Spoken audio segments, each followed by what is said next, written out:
My God, ఎవరు నువ్వు? మాధురి దీక్షిత్ చెల్లెలవా? మనీషా కోయిల అక్క? నా పేరు లత. బొంబాయి నుండి వచ్చావా? కాదు, బొబ్బర్లాక నుంచి వచ్చా. అబ్బా, ఏం కొట్టిందండి దెబ్బ. ఇంతకీ మీది ఎవరో చెప్పు బాబా. ఈ ఊరే, కాకపోతే మీ బాస్ దగ్గర సెక్రటరీగా జాయిన్ అయ్యాను. ఆహా, ఏమి నా అదృష్టం. అదృష్టమా? ఎందుకు? ఎందుకంటే నేను అందరూ కొత్త వాళ్ళు పెట్టి సినిమా తీద్దాం అనుకుంటున్నాను.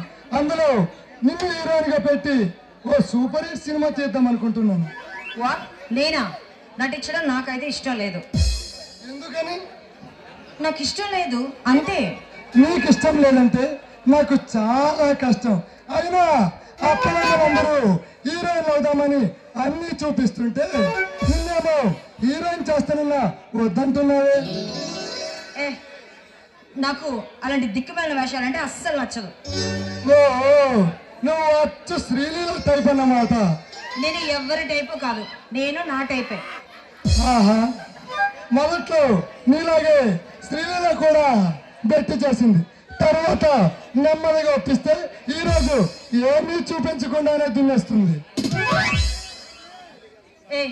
నీకు దండం పెడతానబ్బా, నన్ను వదిలేసాయి ప్లీజ్. నువ్వు కాదంటే కళామ తల్లి కడుపు మారి ఏడుస్తుంది. సినీ రంగం చిన్నపోతుంది. నా మాట విని ఒప్పుకో. బాబోయ్, మరి కొంతసేపు ఇక్కడ ఉంటే నీ పిచ్చి నాకు పట్టేలా ఉంది. వస్తా. ఈ ఆనంద సమయంలో నా ప్రేయస్తో డ్రీమ్ లో సాంగ్ వేసుకుంటూ ఉంటాను.